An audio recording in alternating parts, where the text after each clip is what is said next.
السلام علیکم، شرح دستور سے میں ہوں عبدالقیوم صدیقی اور آپ ہیں AQS کے ساتھ۔ عمر ایوب کی کیا چیف جسٹس پاکستان سے ملاقات ہوئی اور یہ ملاقات کی سازش چیف جسٹس کو بدنام کرنے کے لیے تھی یا اس کے پیچھے سیاسی مقاصد تھے؟ اس پر بات کریں گے۔ اور آج چیف جسٹس پاکستان نے پشاور میں ایک بھرپور دن گزارا ہے، وہاں کیا کچھ ہوا ہے، جبکہ سزاؤں کے بعد جو 9 مئی میں سزائیں ہوئی ہیں، اب ان MNAs کا MPS کا مستقبل کیا ہے، ان کے پاس ریمیڈیز کیا کیا ہیں، اس پر بات کرتے ہیں۔ میرے ساتھ موجود ہیں جناب جہاں زیب عباسی صاحب اور طیب بلوچ صاحب۔ گو کہ آج سزائیں ہوئی لیڈر آف دی اپوزیشن، کلیم یہی کہ سب سے مقبول سیاسی جماعت، لیکن ملک بھر کے اندر کہیں کوئی ایسا ریئیکشن یا احتجاج ہمیں نظر نہیں آیا ماسوائے بیانات کے۔ تو یہ کیا فنومینا ہے جناب جہاں زیب عباسی صاحب؟ یہ بتائیں کہ وہ جو خبریں تھیں کہ چیف جسٹس عمر ایوب کی ملاقات اور پھر آج پشاور میں سارا دن چیف جسٹس پاکستان نے گزارا، کیا وہ ملاقات ہوئی؟ قیوم صدیقی صاحب، ایک تو ہم شروع دن سے ہی جب PTI کیمپ سے یہ خبر سامنے آئی کہ عمر ایوب نے کہا جی کہ میں فلاں جگہ نہیں فلاں جگہ ملنا پسند کروں گا، اور انہوں نے فرمائش کی، تو اس کے اوپر ہم بہرحال یہ سوالات بھی اٹھا رہے ہیں اور کرٹیسائز بھی کر رہے ہیں کہ یہ بظاہر جو ہے وہ پاسبل نظر نہیں آتا کہ کوئی اس طرح سے ہوا ہو۔ لیکن عجیب بات یہ بھی ہے کہ اس معاملے پہ سپریم کورٹ کی طرف سے خاموشی ہے۔ سپریم کورٹ نے اس پہ کوئی رد عمل کا اظہار نہیں کیا کہ کیا واقعتاً ایک شخص جس کے وارنٹ اس وقت نکلے ہوئے تھے عمر ایوب صاحب کے، اور ان کے اوپر کیسز ہیں، اور ان کا اپنا کیس جو ہے وہ ایک اس وقت پینڈنگ تھا انسداد دہشت گردی کی عدالت فیصل آباد میں، تو اگر وہ یہ کہیں جی کہ میرے کیس میں یہ ہو رہا ہے، تو کیا چیف جسٹس آف پاکستان جو عدلیہ کے سربراہ کے طور کے اوپر کیا ان کو ان سے ملنا چاہیے، نہیں ملنا چاہیے؟ جبکہ انہوں نے ہی آرڈر انہوں نے ہی کہا کہ 4 مہینوں میں یہ کنکلوڈ کیا جائے۔ تو بہرحال اس کے اوپر خوب ڈسکشن ہوتی رہی، اور پھر اگلے ہی دن پھر ہم نے دیکھا کل کے روز انسداد دہشت گردی عدالت فیصل آباد نے فیصلہ سنا دیا جس میں 10 سال کی سزا بھی ہو گئی عمر ایوب کو۔ اچھا یہ بتائیے، یہ جو سزاؤں کے فیصلے ہیں یہ آپ نے پڑھے؟ جی میں نے پڑھا۔ آپ نے پڑھا ہے، تو یہ بتائیں کہ یہ کس بنیاد پہ ان کو سزا دی گئی، عمر ایوب کو اور دیگر لوگوں کو؟ قیوم صدیقی صاحب، انسداد دہشت گردی کی عدالت لاہور، سرگودا اور فیصل آباد، ان تینوں فیصلوں میں ایک بات مشترک ہے کہ 3 پولیس والے ہیں جو اس میں نہیں، یہ ڈیفرنٹ پولیس والے ہیں؟ نہیں، ایک ہی ہیں، ایک ہی پولیس والا ہے جس کا سٹیٹمنٹس ہیں، جن کے سٹیٹمنٹس ہیں، ٹھیک ہے۔ اور وہ اب جیسے پنڈی کی حد تک ایک پولیس والے ہیں، عصمت نام ہے ان کا، عصمت کمال کو اس طرح سے نام ہے، وہ یہ کہتے ہیں جی کہ میں راولپنڈی RPO آفس میں تھا، تو مجھے ایک سیکرٹ انفارمیشن ملی کہ پاکستان تحریک انصاف کی ایک میٹنگ ہونے جا رہی ہے۔ وہ میٹنگ راولپنڈی میں جو ہے چکری کے مقام کے اوپر جو ہے، راولپنڈی چکری میں، کیونکہ عمران خان آپ کو پتہ ہے یہاں سے لاہور کی طرف گئے تھے، تو وہاں پہ کسی ہوٹل میں جو ہے وہ ہوئی، تو میں وہاں گیا، بھیس بدل کے گیا، اور وہاں میں نے سنا عمران خان اپنی قیادت کو، صداقت عباسی کو، جو جمشید چیمہ ہیں، جتنے نام ہیں، عمر ایوب ہیں، فلاں ہیں، فلاں ہیں، جی جی جی، ان کو وہ ہدایت دے رہے تھے کہ دیکھو مجھے گرفتاری کا پلان ہو گیا ہے، آپ نے GHQ حملہ کرنا ہے، یہاں پہ اٹیک کرنا ہے، یہاں پہ اٹیک کرنا ہے، یہاں پہ اٹیک کرنا ہے۔ تو ایک چیز جو جس پہ میں بہت جو ہے نا پرٹیننٹلی میں عمر ایوب صاحب کے حوالے سے یہ پوچھنا چاہ رہا ہوں، جو ججمنٹ ہے اس میں 2-3 چیزیں ہیں۔ مجھے ایک بات بتائیں کہ کیا عمر ایوب جو ہے وہ عدالتوں کے اندر پیش ہوتے رہے؟ نہیں، ٹرائل کے دوران پیش ہوئے؟ نہیں۔ اچھا، تو کیا وہ ایبسکونڈر تھے؟ کورٹ نے اپنے ججمنٹ میں تو یہ لکھا ہے جی کہ عمر ایوب اور شبلی فراز جو ہیں وہ یا ان کے وکلاء نہیں آئے، وہ اور ان کے وکلاء نہیں آئے، لیکن یہ نامزد کیے گئے تھے؟ ہاں، نامزد تھے، اس پولیس والے کے بیان کی وجہ سے چلان میں نامزد یہ ٹرائل کے اندر شامل نہیں ہوئے۔ تو کیا یہ سزائیں ایبسینشیا میں سنائی گئی ان کے؟ بالکل ایسے ہی ہے، لیکن وہ کہہ رہے ہیں جی کہ ہم نے سرکار کے خرچ کے اوپر وکیل، جب یہ پیش نہیں ہوئے تو سرکار کے خرچ پہ وکیل پرووائڈ کیا۔ تو مطلب ہے کہ یہ بات ہے، اب اگر ہم اس کو دیکھیں گے کرمنل لاء کے اندر، آئی ڈونٹ نو کہ کیا صورتحال ہے، یہ بڑی بنیادی سی چیز ہے کہ اگر کیا ٹرائل ان ایبسینشیا ہو سکتا ہے، that is a very important thing. دوسری بات یہ ہے کہ جب نامزد ہوئے اور وہ نامزد ملزم پیش نہیں ہو رہا، اس کو گرفتار نہیں کیا گیا، ظاہر ہے ممبر قومی اسمبلی تھے اور پھر اس کے بعد انہوں نے, مجھے یاد پڑتا ہے کہ ایک منصور شاہ صاحب کی ججمنٹ ہے جب جنرل پرویز مشرف کے وکیل پیش نہیں ہو رہے تھے اور سلمان صفدر صاحب نے کہا تھا کہ مجھے ہدایت نہیں ہے, میں ریپرزینٹ نہیں کر سکتا ان کو. شاید وہ پینشن مراد والا مسئلہ تھا. نہیں, پینشن مراد والا نہیں تھا, یہ مشرف کے سنگین غداری کے ٹرائل کا مقدمہ. اچھا. اس میں تو جو ہے وہ اگر وہ نہیں پیش ہو رہے تو یہی سپریم کورٹ کی ججمنٹ تھی کہ گورنمنٹ کے ایکسپینس کے اوپر ان کو وکیل کر کے دیا جائے. لیکن وہاں ایک چیز ڈیفرنٹ تھی. جنرل مشرف آپ کو پتہ ہے 30 مارچ 2015 کو جو ہے وہ سنگین داری کی عدالت میں پیش ہوئے تھے اور ان کو ان کے سامنے جیسے طاہرہ صفدر جو ہیں انہوں نے چارج فریم کیا تھا ان پہ, جو پھر بلوچستان ہائی کورٹ میں چلی گئی. بلوچستان ہائی کورٹ کی جج تھیں, تو اس کے بعد نہیں پیش ہو رہے تھے اور پھر یہ تھا وہ ساتھ. تو اس پہ پھر منصور علی شاہ صاحب کا تھا کہ یہ ٹرائل ان ایبسینشیا نہیں ہوگا کیونکہ وہاں ایویڈنس ہوئی تھی, کراس ایگزامن ہوا تھا ان کے وکلا کی طرف سے اور یہ سارا حاضری لگی تھی. اگر 342 کا اسٹیٹمنٹ نہیں ہوا تھا تو اس کو, تو یہاں پہ یہ جو ہے بات مجھے سمجھ نہیں آ رہی. تو اس کا مطلب ہے کہ یہ فائدہ تو پہنچ سکتا ہے نا ان کو اعلیٰ عدالتوں میں, لیکن اب ایک فیصلہ آ گیا ہے جی. تو اب اس میں قانونی رکاوٹ ایک یہ ہے کہ جب تک وہ گرفتاری نہیں دیں گے ان کا رائٹ ٹو اپیل اکرو نہیں کرے گا. صحیح ہے. تو رپوش رائے کے فائدہ کیا ہے؟ ابھی تک تو انہوں نے گرفتاری نہیں دی, ٹھیک ہے, اور یہ ہزارہ والی سائڈ پہ ایک یونین کونسل ہے, شاید وہاں پہ تھے کل تک جو میری انفارمیشن ہے, عمر ایوب صاحب, اور ہم بھی یہ سمجھ رہے تھے کہ شاید وہ پشاور چلے جائیں. پشاور میں تو ان کی اپنی حکومت ہے تو وہاں پہ تو ان کو گرفتاریوں کا سچ وہ خطرہ نہیں ہے کہ شاید وہ ملاقات والی جو ایک چیز چلائی گئی تھی شاید ہو, لیکن وہ وہاں پہ بھی نہیں گئے. تو اس کا مطلب یہ ہے کہ وہ منظر پہ آنا ہی نہیں چاہ رہے ابھی تک کا بات یہ ہے. ہاں, اب یہ بات بالکل حقیقت ہے کہ وہ جب تک سرنڈر نہیں کریں گے تب تک وہ اپیل میں ہی نہیں جا سکتے. ہاں, اپیل میں یہ سوالات ضرور ہیں کہ جو ہے ان کی حاضری لگی نہیں لگی یا ایک ڈیو پروسیس آف ہوا یا نہیں ہوا. اگر وہ نہیں ہوا جیسا کہ جہاں زیب نے بھی بتایا کہ ایبسنسیا میں یا ان کی غیر موجودگی میں سزا ہوئی. عزیز صاحب آپ نے پورا غور سے پڑھا نا؟ جی, اس میں ان کی کوئی حاضری نہیں لگی ہوئی, اسٹیٹ کی طرف سے یہ نامزد ملزم تھے اور پھر وہ اس کے تو چارج کیسے فریم کیا تھا؟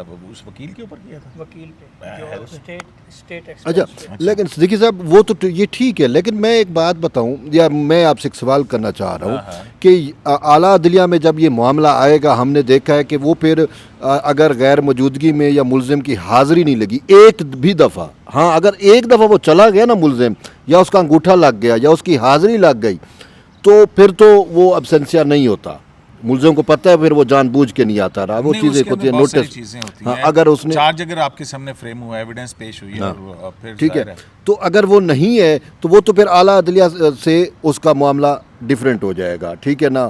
تو وہ پھر مجھے یہ بتائیں کہ وہ پھر معاملہ دوبارہ ری ٹرائل میں جائے گا یا کیا ہوگا؟ یہ جو ہے یہ ڈیپینڈ کرتا ہے کیونکہ چارجز جو ہیں وہ دیکھتے ہیں کہ اگر وہ نہیں پیش ہوا ہے جی تو عموماً ہوتا یہی ہے. مطلب یہ ٹرائل ان ایبسینشیا کے حوالے سے جو نیب کے اندر ایکچولی یہ آئی تھی جی, سیکشن 31 تھا, اس کو پھر چیلنج کیا گیا تھا. پھر پاکستانی عدالتیں جو ہیں اور یہ اپنا مرحوم رحمان ملک صاحب جو ہیں ان کو سزائیں سنائی گئی تھیں, ٹھیک ہے, تو وہ چیلنج ویلنج ہوئی, تو اس کے اوپر پھر جو کیس لا ڈیولپ ہوا تھا کہ ایبسینشیا میں ٹرائل نہیں ہو سکتا ہے. صحیح ہے. تو اب یہاں پہ جو ہے اس سے یہ نہیں ہوتا تھا کہ وہ سزائیں ختم ہو جاتی ہیں یا ٹرائل نہیں ہو سکتا. ٹرائل پھر یہ ہو سکتا ہے کہ ہائی کورٹ ریمانڈ کر دے, ہاں ریمانڈ, اور پھر وہ کہے کہ ٹھیک ہے آپ وہاں پہ پیش ہوں. بالکل ٹھیک ہے, تو یہ ہو سکتا ہے. ہائی کورٹس ریمانڈ بھی کرتی ہیں ٹرائل, چھوڑ تو نہیں سکتی نا کہ ٹھیک ہے یہ ختم, فیصلہ ختم کر نہیں. دیا. وہ ظاہر ہے وہ فیصلے کو کلعدم تو قرار دیں گی نا.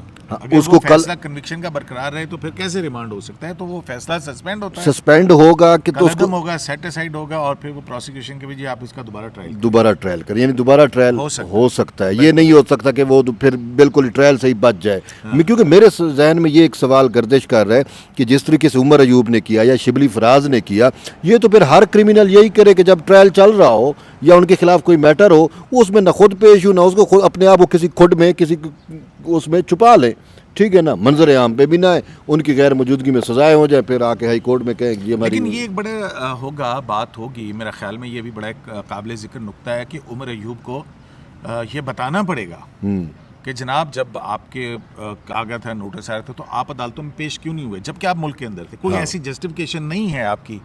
دیکھیں مطلب وہ یا وہ نواز شریف کا جو طیارہ ہائی جیکنگ والا کیس تھا اور وہ سارا کچھ تھا وہ جس میں کہ وہ اپیل نہیں داخل کر سکے تھے تو وہ کیونکہ انہوں نے کہا he was unable to reach to the courts. جی تو اس میں تو انہوں نے محل کہیں اور بھی کیا لیکن یہ ایک بڑی کسی بڑا قانونی پوائنٹ ہے. صحیح دیکھنے بات والی ہے. بات ہے. انویسٹیگیشن میں یہ شامل رہے. اچھا شامل تفتیش رہے ہیں. جو جے آئی ٹی بنی تھی نا اس میں یہ لوگ شامل تفتیش رہے. اچھا لیکن قیوم صدیقی صاحب اس معاملے پہ ایک چیز جو بہت اہم ہے بہرحال وہ جو ان ملزمان کے وکلاء کی طرف سے کیس کے صحیح فیکٹس کا پتہ بھی نہیں ہے تو لہٰذا یہ ہماری ٹینٹیٹیو رائے ہے. اچھا دوسری بات جو اس طرف کے وکلاء جو اعتراض اٹھا رہے ہیں پی ٹی آئی کے وکلاء وہ یہ کہہ رہے ہیں کہ اس پورے معاملے پہ جس طرح سے اس کی انویسٹیگیشن ہوئی ہے ایک تو کوئی پولیس کے علاوہ کوئی اور گواہ نہیں ہے اس کیس میں اور پولیس ہی تفتیش کر رہی ہے جو مدعی بھی منصف بھی پروسیکیوٹر. دوسری اہم بات یہ جو راولپنڈی پولیس کے جو پولیس اہلکار ہیں جنہوں نے کہا جی کہ میں چکری میں اس میٹنگ میں موجود تھا انہوں نے ایک جگہ پہ یہ کہا جی کہ مجھے جو مقامی قیادت ہے وہ جانتی ہے پنڈی کی. تو اس پہ پھر وکلاء نے اس جو اے ٹی سی فیصلہ آباد کا جو ججمنٹ ہے اس میں یہ لکھا ہوا ہے کہ یہ کیسے ممکن ہے کہ ایک شخص یہ وکلاء نے اعتراض اٹھایا ٹرائل کے دوران وہ کراس کیا ہوگا کہ یہ کیسے ممکن ہے کہ ایک ایسا شخص جس کو مقامی سیاسی پارٹی جو ہے وہ جانتی ہو اور وہ شخص پھر بھی بیس بدل کے وہاں پہ موجود ہے اس کے سامنے پلاننگ ہو رہی ہو. پھر اس کے بعد اچھا یہ اس میں ایک چیز ہے. اچھا صرف آخری نقطہ صداقت عباسی کا نام بھی ہے تو صداقت عباسی صاحب آپ کو پتہ 9 مئی کے معاملے میں مذمت انہوں نے کر دی تھی اور پھر اس کے بعد وہ ختم ہو گیا تھا. فواد چودھری کے حوالے سے فواد چودھری نے 342 کا اسٹیٹمنٹ بھی ریکارڈ کیا اور 340 کے اسٹیٹمنٹ میں انہوں نے 340(2) میں انہوں نے یہ حلف بھی دیا کہ بھئی میں انوسنٹ ہوں اور پھر انہوں نے اپنی بے گناہی ثابت کرنے کے لیے ایویڈنس کے طور پہ فیصل قریشی جو ایک ایکٹر ہیں ڈائریکٹر ہیں اور ایک مووی تھی money back guarantee money back guarantee اور یہ مووی جو ہے اس کا ایک ایونٹ ہوا اسلام آباد کلب میں. وہاں پہ فواد چودھری صاحب نے یہ کہا کہ 7 مئی کو جب ادھر یہ ہے جی کہ 7 مئی کو ہی پلاننگ عمران خان نے چکری میں کی تو وہ 7 مئی کو ہی فواد چودھری نے کہا جی کہ میں یہاں پہ موجود تھا اپنے حق میں گواہ بھی لے کے آئے اور اس کے بعد انہوں نے باقاعدہ ایویڈنس اور وہاں کی موجودگی اور وہ ساری چیزیں جو ہے وہ پیش کی ہیں جس کی وجہ سے ان کو الگ کیا گیا. تو اپنا چیف جسٹس سے عمر ایوب کی ملاقات ہوئی. بڑی خبر ہم نے بڑی کوشش کی کہیں سے خبر ملے کہ ملاقات ہوئی لیکن آج چیف جسٹس صاحب پشاور میں تھے صبح سے لے کر شام تک یعنی کہ 4 ساڑھے 4 بجے تک ان کا بڑا بیزی شیڈول تھا اور ملاقاتیں وہ کرتے رہے ہیں. وکلا سے ہوئی خیبر پختونخوا بار سے اور سارا ملاقاتیں ہوئی لیکن عمر ایوب نہیں آئے. ٹھیک ہے اب عمر ایوب مطلب ہے کہ پنجاب میں نہیں آ سکتے تھے اسلام آباد میں نہیں آ سکتے تھے جو وہاں پہ تو آ سکتے تھے لیکن وہ آئے ہی نہیں ہیں اور اس پہ بیسیکلی چیف جسٹس صاحب بھی شاید ملاقات پہ راضی نہیں تھے خوش نہیں تھے. چیزیں کچھ ایسی تھیں کہ ایک تو انہوں نے اس کو پولیٹیکل پلے کیا کہ اگر اب یہ بھی الجڈلی ہم کہ یعنی کہ ہمیں کنفرمیشن نہیں ہے سپریم کورٹ سے لیکن دوسرا جو فریق ہے پی ٹی آئی وہ اس چیز کو ڈنکے کی چوٹ پہ چلاتا رہا میڈیا میں بھی دیا.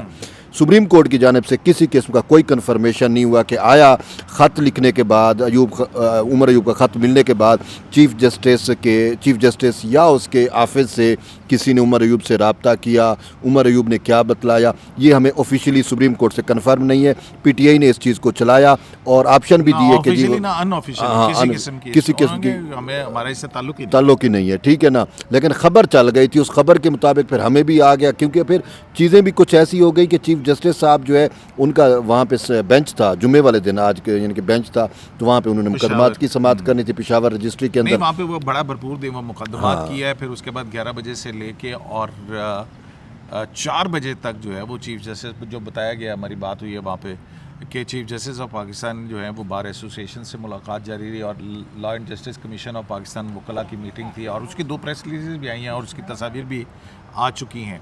اور پھر 4 بجے وہ یہ جب ختم ہوئی ہیں تو اس کے بعد 4:15 بجے چیف جسٹس اسلام آباد کے لیے روانہ ہو گئے. تو ملاقات نہیں ہوئی. تو پھر اس قسم کی خبریں پھیلانے کا فائدہ کیا ہوا؟ یہ سازش کیوں رچی؟ قیوم صدیقی صاحب، یہ تو ہم کافی عرصے سے یہ کہہ رہے ہیں کہ پاکستان تحریک انصاف کے حوالے سے جو ہے وہ مسٹرسٹ جو ہے اور کسی بھی ایشو کو سیاسی مقاصد کے لیے استعمال کرنے کا معاملہ یہ ہمیشہ سے ہم نے دیکھا ہے. ریزرو سیٹس کیس کی پروسیڈنگ دیکھ لیں آپ، وکلا مقدمے لڑنے کے بجائے سیاست کر رہے ہیں اور سیاستدان پیچھے ہیں. بس یہی کچھ یہی ہو رہا ہے. ٹھیک ہے، تو کوئی ایجیٹیشن نہیں ہو سکا اس پہ. تو یہ کیا یہ ایک اطمینان ہے؟ سر 5 اگست کے لیے انرجی سیو نہیں، یہ نہیں 5 اگست کے لیے بھی میں خیال لاہور میں تو ان کو اجازت نہیں ملی ہے. F9 پارک میں یہاں پہ درخواست دی تھی، وہ بھی نہیں. اس میں انہوں نے اپنے احتجاج کی ایک اسٹریٹجی بنائی ہے کہ وہ روڈ پہ نکلنا، بس گلی کوچوں میں یا جو مخصوص جگہیں ہیں ان پہ بس ایک شو کرنا ہے کہ جی ہم احتجاج کر رہے ہیں. اور اس میں بھی یہ ہے کہ جتنے بھی کارکن نکلیں بس کوشش کریں کہ کیمروں سے اور زوم کر کے ایسی تصویر لیں. پھر بعد میں سوشل میڈیا پہ آپ کو پتہ ہے ان کے تو وہ کہاں سے کہاں 500 بندے کو 50,000 بندہ دکھاتے ہیں. نہیں، پھر وہ پتہ نہیں کون سی پرانے جلسے جلوس جو ہے نا وہ دکھا دیں گے. تو اس ٹائپ کی ان کی اسٹریٹجی ہے یہ. باقی کوئی مجھے نہیں لگتا کہ کہیں ان کا کوئی لیڈر ہی نہیں ہے. اور وہ بس کیا ہوگا 5 اگست کو کیا ہوگا؟ 5 اگست کو کچھ بھی نہیں ہوگا قیوم صدیقی صاحب. اور اس کی ایک وجہ بہرحال کیسز تو ہیں نا جی، اور وارنٹ تقریباً سب کے نکلے ہوئے ہیں. 26 نومبر والے بھی وارنٹ نکل گئے. قانونی جواز تو موجود ہے. لیکن یہ ان لوگوں کے بھی وارنٹ جتنے تک وہ پڑھ لو ضمانتوں کے اوپر ہے. ستمبر تک گیا نا وہ کیس. نہیں وہ ٹھیک ہے، لیکن جو 26 نومبر والا معاملہ جو حال ہی میں لیٹسٹ جو ہیں، تو آپ کو ضمنی انتخاب ہوتے نظر آ رہے ہیں اس مجھے نااہلیوں کو؟ مجھے نہیں لگتا کہ یہ نااہلیاں ہو سکیں گی اور پھر اس کے بعد کوئی ضمنی انتخاب اس پہ ہو سکے. جی یہ بالکل آپ کی رائے سے میں اتفاق کرتا ہوں کہ یہ بائی الیکشن جو ہے کیونکہ حکومت کو آلریڈی میرا خیال ہے کہ میں اختلاف کا جو حکومتی طیب کا ڈائسنٹ آ گیا نہیں، حکومتی اتحاد جو ہے اس کو آلریڈی 2/3 میجورٹی حاصل ہے قومی اسمبلی کے اندر بھی اور سینٹ کے اندر. مولانا فضل الرحمان صاحب کے وہ 4 سیٹ. تو یہ اس سے کیا ضرورت پڑی ہے کہ جناب آپ نہیں سر نہیں میں آپ کو بتاتا ہوں. مسئلہ یہ نہیں ہے کہ حکومت کے پاس 2/3 ہے. مسئلہ یہ بھی نہیں ہے کہ حکومت کے لیے کوئی خطرہ. حکومت کو چھوڑ دیں آپ. بات یہ ہے کہ تحریک انصاف جس طریقے سے اس کا خمیر اٹھایا گیا، اب یہ ہو گیا کہ تحریک انصاف کو بطور پولیٹیکل پراکسی بھی نہیں رہنا. اس کی سیاست ہی ختم کرنی ہے اور ہو رہی ہے. یہ اپنے پاؤں خود کاٹ رہے ہیں.